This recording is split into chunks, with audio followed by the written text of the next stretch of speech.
Queridos hermanos, vamos a leer el libro de la sabiduría, ¿no? Por lo general se dice sabiduría de Salomón, pero eso no es así. De hecho, al leer el libro de la sabiduría nos damos cuenta inmediatamente que no fue escrito por Salomón, ¿no? Salomón tuvo sabiduría terrenal, ¿no? La sabiduría del mundo, la de poder comprender a la gente, sus motivaciones, Pero Salomón no tuvo sabiduría trascendental, ¿no? Cuando él le pide a Dios sabiduría, Dios le da, conociendo su corazón, lo que Salomón le pedía. Sabiduría terrenal para entender a la gente, para saber manejarse como un hábil gobernante, ¿no? Hacer dinero, poder, riquezas.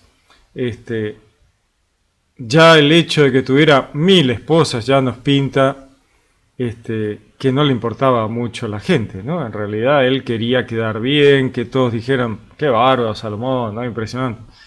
Así que la verdad que, aunque a la vista del mundo parece que hizo todo bien, no a la vista de Dios, ¿no? De hecho, por culpa de Salomón, el reino hebreo se divide, ¿no? Cuando él muere, se divide en el reino del norte y el reino del sur. 10 tribus quedan arriba, 2 abajo, Judá y Benjamín, y a partir de ahí el reino del norte se pierde, ¿no? Todas esas tribus. O sea, Salomón no educó al pueblo en la religión correcta, ¿no? Él mismo terminó siguiendo dioses falsos, o sea, justamente por eso vamos a ver al leer el libro de sabiduría que esto no tiene nada que ver con Salomón, ¿no?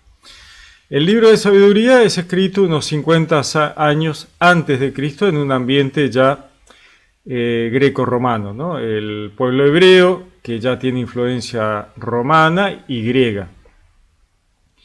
Esto hace, bueno, que el planteo de trascendencia de Dios, se buscan otras respuestas, ¿no? El pueblo hebreo evoluciona, obviamente, ¿no? Hay una evolución espiritual y una evolución de las preguntas y los cuestionamientos, ¿no? Está muy bueno porque en la medida que evolucionamos espiritualmente se nos ocurren otras cosas, ¿no? Cuando el pueblo hebreo caminaba al desierto tenían determinadas preguntas que se hacían a sí mismos y a Dios y no estaban en condiciones de entender otros temas que eran más complejos. Bueno, el pueblo hebreo, como toda la humanidad, va evolucionando tecnológicamente, evolucionando espiritualmente. Ahí está la clave, ¿no? La evolución espiritual es fundamental, ¿no? En la medida en que crecemos, evolucionamos, entendemos, comprendemos, se nos plantean nuevas preguntas, ¿no?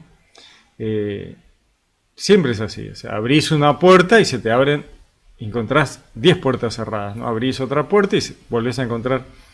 Y a medida que vas avanzando en el conocimiento, se te ocurren otras preguntas. Bueno, estamos viendo un libro escrito 50 años antes de la llegada de Cristo, o sea, el pueblo está muy avanzado espiritualmente a tal punto que ya están en condiciones de recibir al Mesías, lo cual no había ocurrido antes.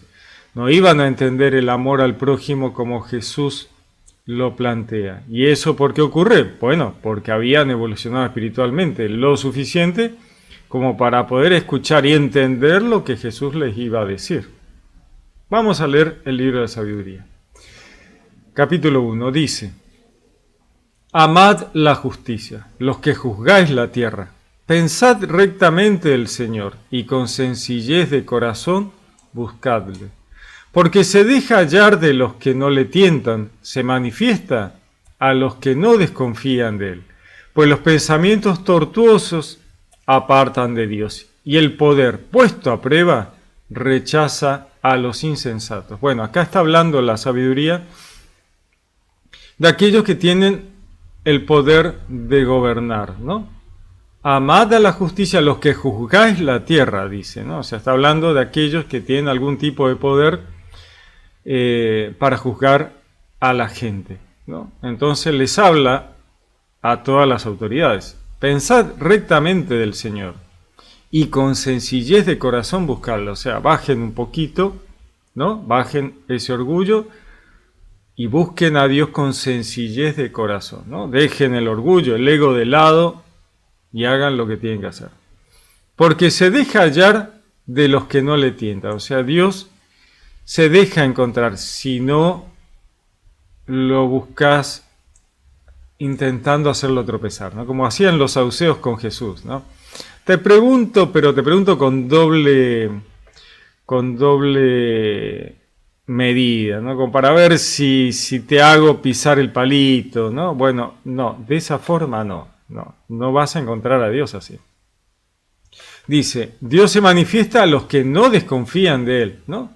O sea, buscar a Dios diciendo, ¿será? ¿Me va a obligar a hacer? ¿Será que no? Así no, ¿no? O sea, buscarlo con sencillez de corazón, buscarlo.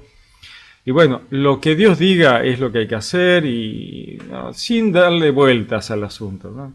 Dice, pues los pensamientos tortuosos apartan de Dios, ¿no? O sea, el pensamiento doble, feo, los caminos ahí de, ¿no? Cosas horribles, buscándole la vuelta para hacer caer al otro, para sacar una ganancia. Bueno, eso no está bueno, ¿no? Pensamientos tortuosos apartan de Dios, ¿no? Vemos muchas veces que se habla de lo malo y se da vuelta sobre lo malo y se revuelca en lo malo, ¿no? Mirarlos, todo lo feo, todo malo, todo feo, todo es odio, todo es bronca, todo, bueno, eso aleja de Dios y se nota, ¿no? Los odiadores se alejan de Dios, inevitablemente, ¿no? El que odia todo el tiempo, no, aquel otro, ¿verdad? Bueno, eso, no. El poder, dice, puesto a prueba, o sea, probar a ver qué pasa, rechaza a los insensatos, ¿no? Los insensatos no quieren ser probados por el bien, ¿no? Así que dice nada. En efecto, dice, en alma fraudulenta no entra la sabiduría. Bueno, es tan claro como eso, ¿no? El que busca hacer fraudes, bueno, no es sabio, ya partimos de ahí, ¿no? O sea, si fuera sabio, no estaría intentando hacer un fraude, ¿no? Aquel que trata de engañar a otro para conseguir algún tipo de red, bueno, ya está todo mal. Ahí no hay sabiduría, ¿no? Puede haber inteligencia, picardía, pero no es sabiduría. Sabiduría tiene que ver en este contexto de este libro con lo trascendental, con acercarse a Dios, ¿no? Hablando de la sabiduría de Salomón, Salomón conocía el espíritu del hombre terrenal y mundano, entonces sabía cómo conseguir ventaja, bueno, pero esa no es sabiduría trascendental. Acá, en este libro, se busca la sabiduría trascendental, la que nos acerca a Dios, dice. Entonces dice, en efecto, en alma fraudulenta no entra la sabiduría, no habita en cuerpo sometido al pecado. O sea, la sabiduría como entidad que puede estar en uno, dice, no va a estar en un cuerpo que está sometido al pecado. O sea, en alguien malo, básicamente, ¿no? En la maldad, y no, la sabiduría no va a estar ahí. Pues el Espíritu Santo que nos educa huye del engaño. O sea, claro, no podés esperar que el Espíritu Santo te ayude para hacer macanas, ¿no? Se aleja de los pensamientos necios y se ve rechazado al sobrevenir la iniquidad, ¿no? O sea, veníamos bien, pero cuando entras en un terreno de iniquidad, el Espíritu Santo dice, mira, no, arreglate como puedas, yo no estoy con vos, ¿no? Es lógico, o sea, Dios no va a apoyar la maldad. La sabiduría es un espíritu que ama al hombre, pero no deja sin castigo los labios del blasfemo, ¿no?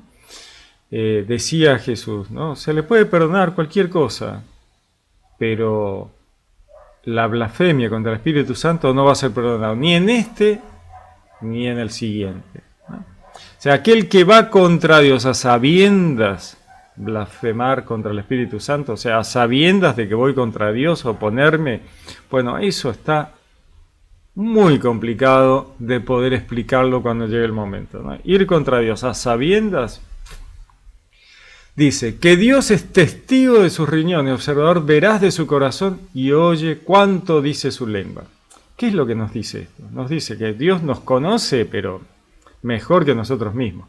Y nos conoce profundamente los riñones, ¿no? O sea, como diciendo, mira, Dios, no puedes engañarlo. Observador veraz de su corazón, o sea, no hay nada que puedas ocultar a Dios. Y oye cuánto dice su lengua, o sea, no solo va por lo que uno dice, ¿no? Dice la palabra, ¿no? De lo que rebosa el alma, habla la boca, ¿no? Que la palabra a veces nos manda atados y pie y manos, ¿no? O sea, la venimos dibujando y de repente decimos, mira lo que dijo, ¿no? Muchas veces se escucha a personas que están en el poder y patinan y dicen cosas que uno dice, ahí está hablando lo que rebosa el alma, ¿no? La venía dibujando, venía tratando de zafar y págate, largó lo que realmente estaba en su corazón. Dice, porque el Espíritu del Señor llena la tierra, y Él, que todo lo mantiene unido, tiene conocimiento de toda palabra, ¿no? O sea, Dios sabe todo, conoce todo, no le podemos engañar, ¿no? Él nos da libre albedrío, nosotros podemos decidir, pero no podemos engañarle, decir, no, pero yo soy re bueno, ¿no? Sí, no, a ver, cuando estemos del otro lado, ¿a quién vamos a engañar? No podemos engañar. Las deliberaciones del impío serán examinadas, ¿no? O sea, el impío delibera, habla, explica, analiza, y Dios dice, ¿qué me estás queriendo decir? El eco de sus palabras llegará hasta el Señor para castigo de sus maldades. El eco, ¿qué tiene esta imagen del eco? Bueno, el producto de lo que dice y lo que rebota en la gente y lo que la gente hace por lo que esta persona ha dicho, ¿no? Al dirigente que habla cosas que están mal y que terminan llegando a la gente, y la gente termina obrando mal por culpa de lo que el dirigente ha dicho, ¿no? Así en cualquier nivel de dirigencia, en cualquier nivel de jerarquías, así la más pequeña también, ¿no? Volvemos al ejemplo de Salomón, ¿no? Salomón tuvo un discurso equivocado y arrastró al pueblo a un camino equivocado. Así terminaron el reino del norte haciendo dos becerros de oro para adorar. ¿Por qué tanta confusión? Bueno, justamente porque el ejemplo de Salomón estuvo equivocado. Y entonces dio un mal ejemplo, hizo tropezar a todo el pueblo y el castigo fue tremendo, ¿no? Dice, un oído celoso lo escucha todo, no se le oculta ni el rumor de la murmuración, ¿no? Dios escucha todo, ¿no? Cuando se murmura, se habla escondido, calladito, no, pero Dios no me va a escuchar, pero sí, te va a escuchar igual, o sea, olvídate, o sea, ¿qué estás pensando? Guardaos, pues, de murmuraciones inútiles, preservad vuestra lengua de la maledicencia, no hables mal del otro, no hables mal del otro. Si no sabes, no hables, ¿no? ¿Para qué? No te regodees en lo malo y en lo feo. No está bueno. O sea, no. Preservad vuestra lengua de la maledicencia. Que la palabra más secreta no se pronuncia en vano. Y la boca mentirosa da muerte al alma. Tremendo, ¿no? O sea, mentís, engañás, haces daño. Bueno, eso te lleva a la muerte segunda, ¿no? La muerte del alma, o sea, guarda, o sea, no es una pavada, ¿no? No os busquéis la muerte con los extravíos de vuestra vida.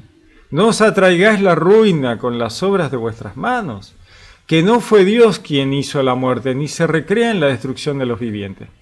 Esto habla de la muerte segunda, ¿no?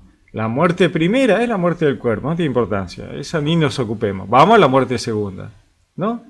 No hizo Dios la muerte segunda, ni se recrea en la destrucción de los vivientes. Esa es una maldad que viene del enemigo, ¿no? Que quiere hacernos hacer estas macanas, ¿no? Hacer obras malas, ¿no?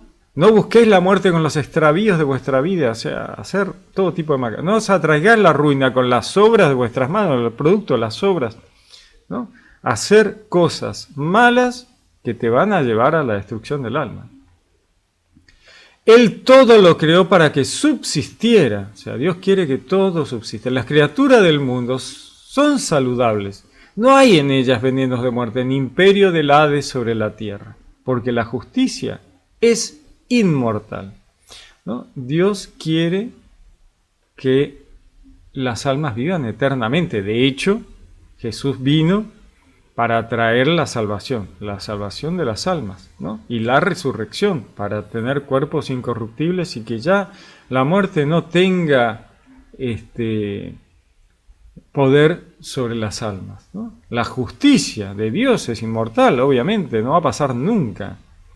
Pero los impíos, con las manos y las palabras, llaman a la muerte. O sea, el malvado, el que hace el daño, el que hace el mal, ¿qué está buscando? La muerte. Bueno, de hecho, el enemigo y sus legiones buscan eso, la muerte.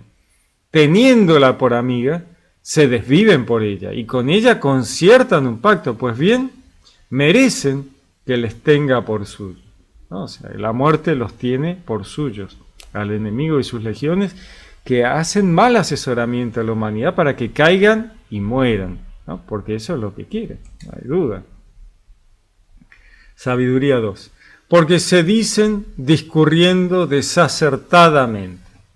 Corta es y triste nuestra vida. No hay remedio en la muerte del hombre, ni se sabe de nadie que haya vuelto del Hades. Bueno, esto es el discurso de aquellos que no tienen fe, que no creen en la vida luego de la muerte del cuerpo, ¿no? Aquellos que creen que la vida es todo y que después de la muerte nada. Entonces, ¿qué nos vamos a preocupar? ¿Que vamos a hacer las cosas bien? Pero pues no, si total, esta es la única, acá nos jugamos todo, ¿no? O sea, corta es y triste nuestra vida, dicen los malos, los que no tienen fe, los que no les importa nada. De hecho, el saduceísmo, ¿no? Los hebreos tenían estas dos grandes corrientes, saduceos y fariseos. Los saduceos no creían en la vida después de la muerte, decían, acá se juega todo. No hay vida después de la muerte, no hay premios ni castigos de Dios. O sea, no, por eso seamos ricos y poderosos, comamos y bebemos, que mañana moriremos, ¿no? Sin embargo, los fariseos decían, mirá, no, nosotros creemos en la vida después de la muerte, creemos en los ángeles, creemos en los premios y los castigos, en la resurrección de los muertos, ¿no? Los fariseos. En determinado momento, cuando los romanos llaman a ver qué es lo que pasa con la iglesia cristiana, los saduceos dicen, no, esta gente van contra el imperio y entonces la iglesia dice, nosotros creemos en la resurrección de los muertos. Y ahí los fariseos dicen, nosotros también, o sea, no, mirá, nosotros hasta acá llegamos. No vaya a ser que detrás del cristianismo esté Dios, no vamos a oponernos a Dios, ¿no? Una diferencia impresionante. Dice, por azar, lo que dicen los impíos, ¿no? Por azar llegamos a la existencia, o sea, por azar. Acá Dios no está dirigiendo el universo, la creación, ¿no? Es puro azar, que lo escuchamos todo el tiempo, ¿no? Es puro azar. Esto es pura casualidad. Que haya vida sobre el planeta Tierra es pura casualidad y tal vez no se repitió en ningún lado más del universo. Tal vez seamos los únicos porque esto es pura casualidad, ¿no? Bueno, esto ya se decía, mirá vos, ¿cuándo? ¿No? En 50 a.C. Por azar llegamos a la existencia. Y luego seremos como si nunca hubiéramos sido. O sea, desaparecimos, nunca estuvimos, no quedó nada. Porque humo es el aliento de nuestra nariz. Y el pensamiento, una chispa del latido de nuestro corazón. O sea, nada, no vale la pena nada. Humo, nada, se lo lleva el viento. El aliento de nuestra nariz, nada, no existimos. El pensamiento, una chispa del latido de nuestro corazón. Al apagarse, dicen, el cuerpo se volverá ceniza, el espíritu se desvanecerá como aire inconsistente. O sea, espíritu, nada. Alma, no existe. ¿Qué somos? Pura casualidad de los elementos, ¿no? O sea, de la vida sobre la tierra, de pura casualidad, ¿no? llegamos por azar a la existencia y así nos vamos a desvanecer. Pasamos, si no disfrutamos, una pena porque no hay nada del otro lado, ¿no? Esto dicen aquellos que no tienen fe, que no creen en Dios, que no creen en la vida luego de la muerte, ¿no? Y esto les da el permiso para hacer todo tipo de macanas. Si Dios no existe, si Dios no premia ni castiga, si no hay vida después de la muerte, pero ¿qué me importa? O sea, voy contra todo y por todo. O sea, ¿qué me importa el pobre? ¿Qué me importa la viuda, el huérfano? No me importa nada. Me importo yo y mi libertad. Liberalismo, ¿no? Puro liberalismo. ¿No? Me importa mi libertad. Y yo voy a por mi libertad. O sea, yo voy por mi libertad y que nadie me cuarte la libertad porque esta vida es la única y no me la voy a gastar cuidando al otro. Olvídate, ¿qué otro? No me importa nada. Mi libertad primero y la del otro, que se preocupe el otro.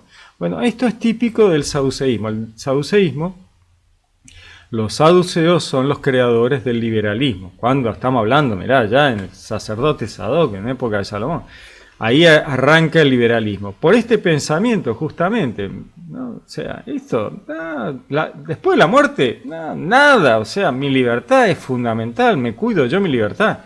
Y la del otro, que se la cuide el otro. Y a partir de ahí viene el darwinismo social. ¿Qué es el darwinismo social? Bueno, la ley de la selva. El más fuerte, él progresa, impone su voluntad sobre el más débil. Y el débil que se embrome, ¿no? O sea, acá es supervivencia del más fuerte. El pez grande se come al chico, la ley de la selva, del más fuerte. Y esto es puro liberalismo, neoliberalismo, como lo quieras llamar. La libertad mía por sobre la del otro. Mi libertad fundamental. Y yo banco mi libertad como dé lugar, ¿no? Con mi riqueza pago policía, pago justicia, ¿no? Los liberales, cuando uno los analiza profundamente, bueno, ellos ¿qué quieren? Tener que cada uno pueda tener sus propios jueces, su propia policía, su propio ejército, y bueno, impone su deseo, ¿no? Yo quiero esto, a mí me interesa esto. Volvemos a la época feudal, ¿no? O sea, el señor feudal dentro de su castillo, muro, afuera, los esclavos trabajando para él. Y bueno, viste, embromarse, el que puede, yo tengo el poder, tengo ejército, tengo la justicia, o sea, todo es mío. Y vos, y bueno, ponete un castillo, o sea, ¿cuál es el problema? Vos sos libre, ponete una empresa, hacé plata y bueno, y competí conmigo. Yo soy monopolio, me quedo con todo. ¿Por qué? Pues yo soy libre mercado, ¿no? O sea, parte acá de este tipo de pensamiento que ya en el siglo, en el 50 antes de Cristo, el siglo 0, digamos, ¿no? Antes del 1, o sea, ahí, antes que llegara Jesús, ya estaba planteadísimo, ¿no? O sea, a partir de ahí, y ya había sido planteado antes por los saduceos desde el principio. Cuando surge la facción saducea, ¿no? La libertad. Y parece una idea linda la libertad, ¿no? Uy, la libertad, qué buena la libertad, vamos a defender la libertad. Bueno, pero la libertad de todos, no. Pará un poquito, ¿no? La mía. Yo defiendo la mía. Vos defendés la tuya, que el otro defienda la suya. ¿Y cómo la defiende? Y cada uno defiende como puede. Y ahí se generan enormes diferencias y enormes concentraciones de riqueza. ¿Por qué? Porque ninguno de estos que defienden la libertad piensan defender la libertad del otro. O sea, la tuya te la arreglás vos, yo defiendo la mía, hasta donde me da el cuero. Y concentro la riqueza para mí, no la voy a repartir, porque si reparto pierdo mi libertad. O sea, ¿de qué estamos hablando? Entonces es un tema, ¿no? Hay que tener mucho cuidado. Entonces, ¿no? ¿Qué nos dice el libro de la sabiduría? ¿No? Dice, al apagarse el cuerpo se volverá ceniza, el espíritu se desvanecerá como aire inconsistente, nada. Caerá con el tiempo nuestro nombre en el olvido, nadie se va a acordar. Nadie se acordará de nuestras obras. ¿Qué fue lo que hicimos? Ni me acuerdo. Pasará nuestra vida como rastro de nubes, se disipará como niebla acosada por los rayos del sol y por su calor vencida, ¿no? Todo esto que hemos hablado. O sea, el que piensa de esta manera dice, yo la aprovecho ahora, mañana qué sé, no voy a estar y nadie se va a acordar de mí, o sea, olvídate. Paso de una sombra es el tiempo que vivimos, no es retorno en nuestra muerte, nadie volvió de la muerte para decirnos, o sea, ¿qué me habla? porque se ha puesto el sello y nadie regresa, ¿no?, hacia el pensamiento. Venid pues y disfrutemos de los bienes presentes, gocemos de las criaturas con el ardor de la juventud, hartémonos de vinos exquisitos y de perfume. No se nos pase ninguna flor primaveral, o sea, tremendo, ¿no? O sea, una imagen de descontrol, de hago lo que quiero, no me importa nada, ¿no? Coronémonos de rosas antes que se marchiten, o sea, gastémonos todo, comámonos todo, quememos las reservas del mundo, ¿no? O sea, agotemos todo. Total, yo me voy. ¿Qué me importa el que quede acá? Ningún prado quede libre de nuestra orgía, dice, ¿no? Es tremendo. Dejemos por doquier constancia de nuestro regocijo, que nuestra parte es esta es nuestra herencia. ¿Qué me viene con herencia futura? Nada, yo me la gasto ahora. Me la gasto ahora. Y mis hijos que se arreglen como puedan. Y mis nietos que se hagan la suya, ¿no? ¿Cuántas veces lo escuchamos? No, yo la disfruto en vida. Y tus hijos, no, que mis hijos, que se la ganen ellos, como me la gané yo me la gasto ahora. Yo qué sé, ¿no? Si ahora es tremendo, ¿no? O sea, tremendo. Por eso Jesús decía, ¿no? ¿Qué señal quieren? No les dejo otra señal más que la de Jonás, ¿no? O sea, el Hijo del Hombre, 3 días en la muerte y luego la resurrección. Si esa señal no te sirvió para entender que hay una vida después de la muerte, que está la resurrección y que tenés que jugarte por esa vida que viene después de la muerte, no te la gastes acá, porque acá después, mirá que después ya está, ¿no? O sea, Jesús dijo, ya tienen su recompensa, esta que estamos escuchando, ¿no? Ya tienen su recompensa, que del otro lado no pidan nada, ¿no? Estos que piensan así, ¿no? El liberalismo absoluto, me la gasto acá, mi libertad. Bueno, del otro lado vas a tener que sentarte ahí a explicar qué fue, cómo fue que no pensaste, que no te importó, no te guardaste nada para el otro lado. Y bueno, entonces sentate ahí, pensalo de vuelta, si algo te queda, y mientras tanto vas a ver pasar a todos aquellos a los cuales oprimiste, esclavizaste, les sacaste, les robaste. Bueno, esos van a pasar adelante tuyo a entrar al reino de los cielos, a disfrutar la vida eterna, que es mucho más larga que la que vos disfrutaste en tu vida libre, de libertad absoluta. Bueno, los que oprimiste, los que esclavizaste, los que no te importaron, bueno, esos van a pasar primero al reino de los cielos, una vida eterna, una vida futura de felicidad total, ¿no? La resurrección, van a disfrutar una vida larguísima, la vida eterna, ¿no? Cortita, donde vos te quemaste como un fuego artificial, ¿no? Ya está, listo, y no hay más nada. Bueno, el otro va a disfrutar de la vida eterna, o sea, reflexionemos, ¿no? Dice, oprimamos al justo, pobre, no perdonemos a la viuda, no respetemos las canas llenas de años del anciano, ¿no? Esto, clarísimo, ¿no? Oprimamos al justo, pobre, no perdonemos a la viuda, no respetemos las canas llenas de años del anciano, vamos por todo. Sea nuestra fuerza norma en la justicia, o sea, vamos nuestro poder y nuestra fuerza, ricos y poderosos, con nuestro ejército, nuestra policía, con nuestra justicia paga. Sea nuestra fuerza norma de la justicia. Que la debilidad, como se ve, de nada sirve. Tremendo, ¿no? Una imagen tremenda y la vemos todos los días esto, ¿eh? No es una abstracción. No es, mirá lo que decían allá en el siglo I a.C. No, lo vemos todos los días.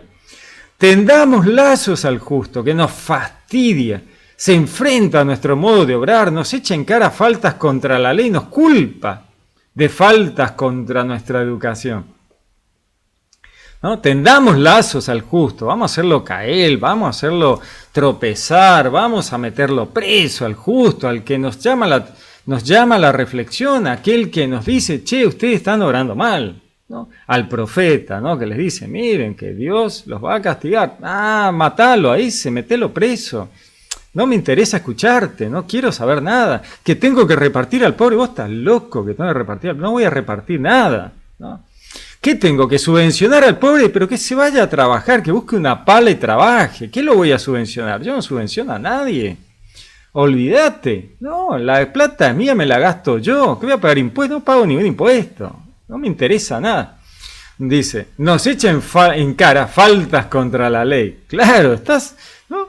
Porque el profeta, el correcto, va y le dice, che, ustedes están torciendo la ley. Ay, a mí qué me importa, ¿no? Y nos culpa de faltas contra nuestra educación. Claro, porque no quieren que se eduque a la gente. O sea, el malo, ¿no? Aquel que estamos analizando en este momento y su pensamiento, quiere educar al pueblo, pero ni de casualidad, olvídate, ¿cómo voy a educar al pueblo? ¿Para que me cuestione? No lo voy a educar. No, la educación es para una élite. Tenemos universidades pagas, educación paga, universidad gratis, educación gratis, pero ni hablar. Porque el pobre después nos cuestiona. ¿Me va a poner condiciones? No, no me interesa. No, mi libertad está primero. Continuamos. Se gloría de tener el conocimiento y se llama a sí mismo hijo del Señor. Bueno, esto es gravísimo, ¿no? Esto es gravísimo. ¿Por qué? Veamos un poquito, ¿no? Cuando se habla, se manipula la palabra de Dios, o se manipula el conocimiento de Dios y se justifica a través de la manipulación del pseudo conocimiento de Dios y se lo llegan a conocimientos falsos, ¿no? O sea, se justifica, por ejemplo, la esclavitud, o se justifica el machismo. ¿En base a qué? En base a Dios, a la religión. Bueno, eso es gravísimo. Justificar el machismo porque Dios lo dijo, bueno, eso es gravísimo. Justificar la esclavitud, la opresión del trabajador por cuestiones religiosas, bueno, eso va a ser tremendo explicarlo, ¿no? Del otro lado. Dice, es un reproche de nuestros criterios. Su sola presencia nos es insufrible, ¿no? El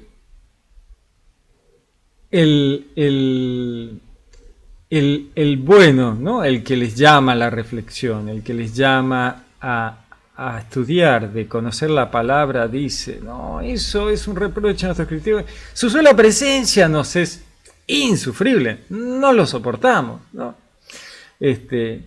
Aquellos, el justo, ¿no? Que por otro lado les dice, miren, Dios los va a castigar. Bueno, dice, aquellos, ¿no? Que realmente estudian y se dicen, ¿no es cierto? Mirá, trata de ser hijo de Dios, ¿no? El que se gloría de tener el conocimiento de Dios, pero no por orgullo vano, sino por decir, mirá, estudio la palabra de Dios, creo que estás haciendo las cosas mal, ¿no es cierto?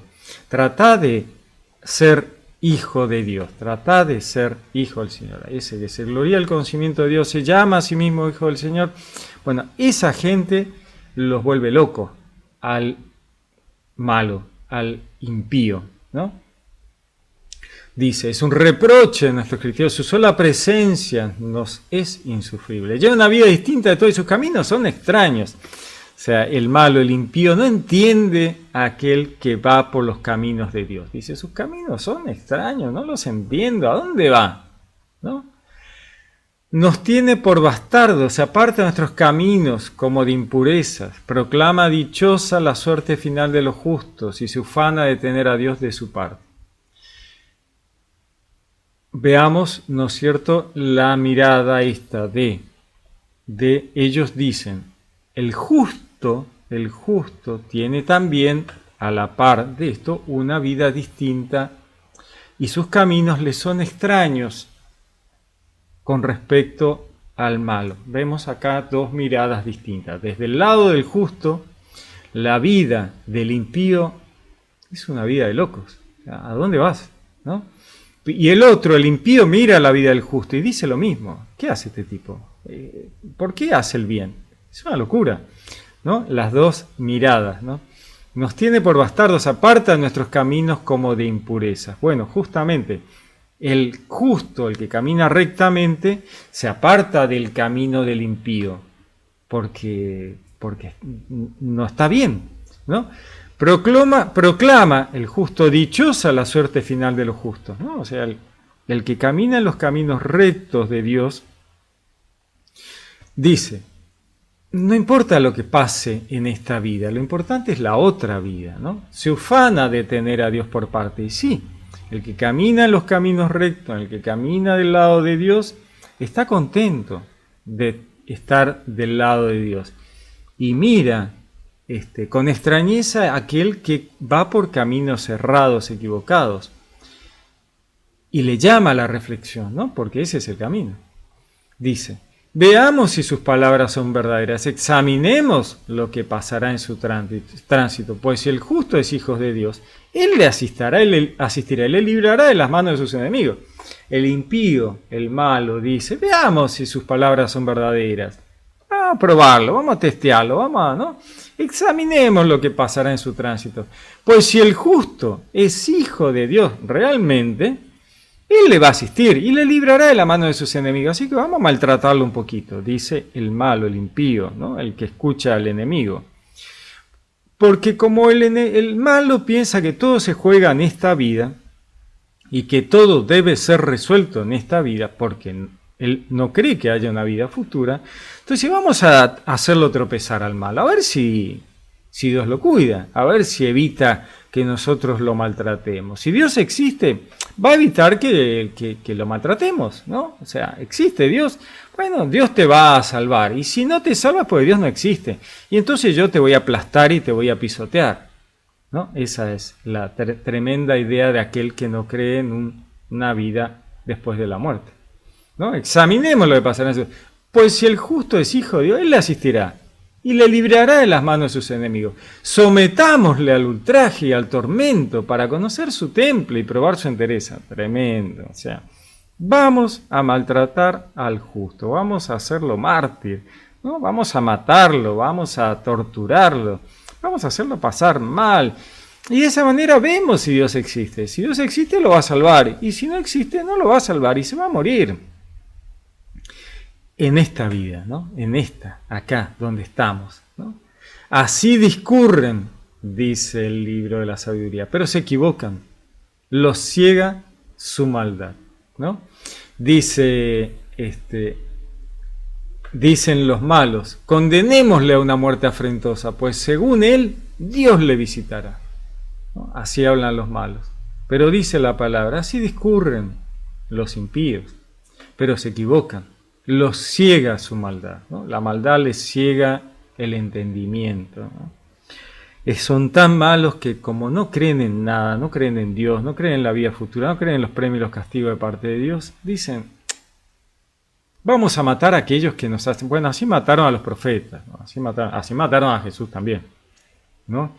Nos habla, nos hace quedar mal, ¿no? Nos pone en evidencia, nos conoce, entonces dice las cosas tal cual.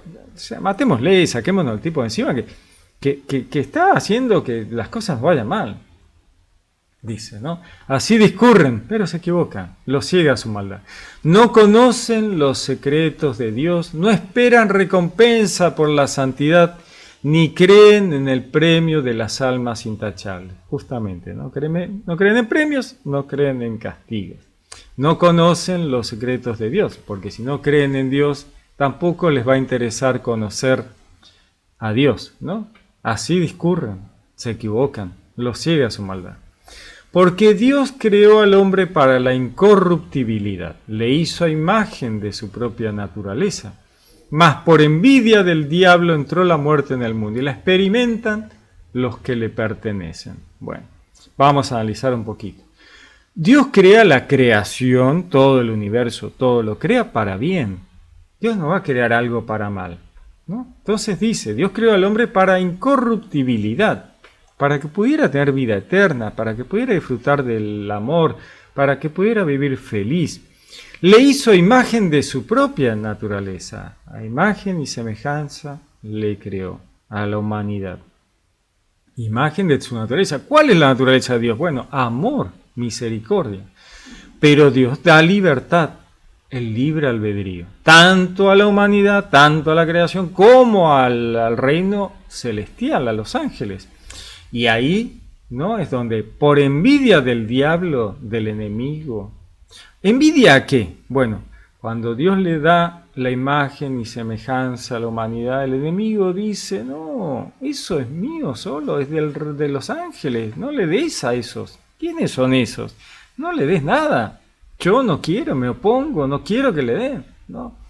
Quiero que ellos mueran y pierdan la muerte segunda. Yo voy a buscar que pierdan el alma, que pierdan esa imagen, que pierdan la semejanza, y vayan a la muerte segunda y pierdan todo, se desaparezcan para siempre, porque yo no quiero compartir, bueno, ¿no? No quiero compartir. No quiero compartir la imagen y semejanza con esa gente, ¿no? Dice, y la muerte la experimenta lo que les pertenecen. O sea, aquellos que siguen al enemigo, sus legiones, y aquellos que escuchan el mal asesoramiento del enemigo, van a experimentar la muerte segunda. Tremendo. Dice, Sabiduría 3, en cambio, las almas de los justos están en las manos de Dios, y no les alcanzará tormento alguno.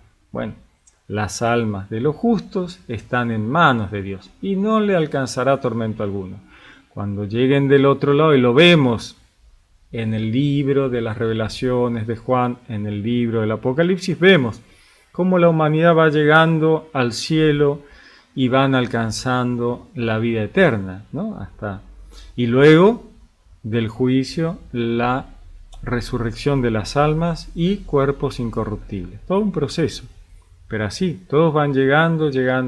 ¿Quién es el que va a la pérdida de la individualidad, el fuego eterno, ese fuego que nunca se apaga y desaparecen para siempre? Bueno, el enemigo, el acusador de nuestros hermanos, como dice la palabra, y sus legiones, ¿no? Todos aquellos que blasfemaron contra el Espíritu Santo, aquellos que se opusieron a los designios de Dios, aquellos que no creían en un castigo. Bueno, dice, a los ojos de los insensatos pareció que habían muerto. Se tuvo por quebranto su salida y su partida de entre nosotros por completa destrucción, pero ellos están en la paz. La muerte primera, ¿no? Esto habla de la muerte primera, ¿no? A los ojos de los insensatos, de aquellos que no creen en nada, pareció que habían muerto. Ah, murieron, ya está. No, esa es la muerte primera, la muerte del cuerpo, no pasa nada. Y el alma, no, el alma está con Dios. Entonces dice, ¿no? Dice la sabiduría, se tuvo por quebranto su salida y su partida entre nosotros por completa destrucción. Bueno, eso es lo que creen aquellos que no creen en nada, ¿no? Pero ellos, las almas de los justos, las almas de los creyentes, las almas de los que creen en Dios, están en paz, están con Dios. Aunque a juicio de los hombres hayan sufrido castigos, su esperanza estaba llena de inmortalidad. Por una corta corrección recibirán largos beneficios, pues Dios los sometió a prueba y los halló dignos de sí.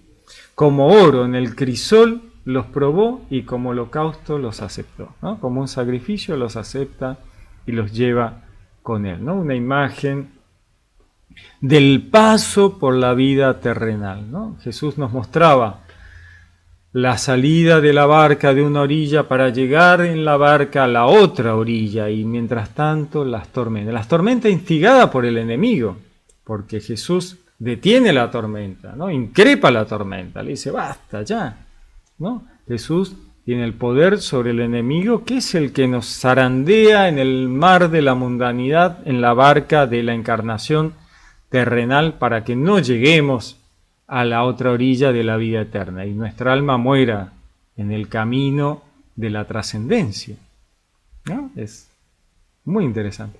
Entonces, Dios nos dice, nos sometió a prueba y nos halló dignos de sí, ¿no? O sea, como en el crisol, ¿no? Como quien acrisola el metal y saca la impureza, ¿no? Como holocausto nos aceptó, ¿no? Como un sacrificio, y nos lleva al reino de los cielos, a la vida eterna.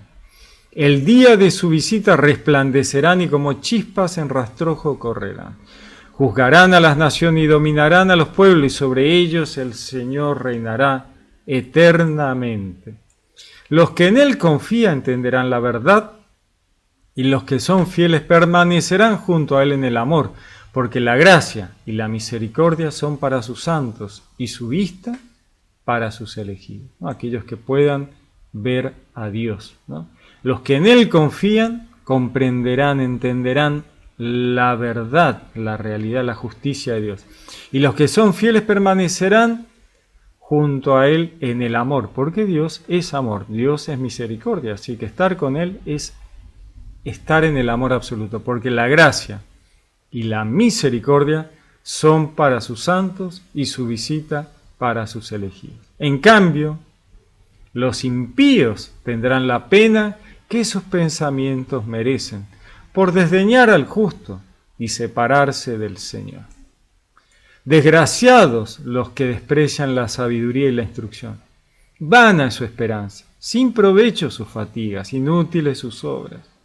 Sus mujeres son insensatas, malvados sus hijos, maldita su posteridad. Bueno, acá hay una imagen de familia, ¿no? De la mujer del impío, los hijos del impío, la posteridad del impío. Bueno, acá hay una imagen en cuanto a familia que tiene que ver con sus obras, sus entornos, sus seguidores, ¿no? Sus grupos, sus comunidades, porque acá no es una mirada machista del hombre, es el que se salva o se muere y el resto no tiene importancia. No, cuando se habla de sus mujeres, sus hijos y su posteridad, se está hablando del entorno, ¿no?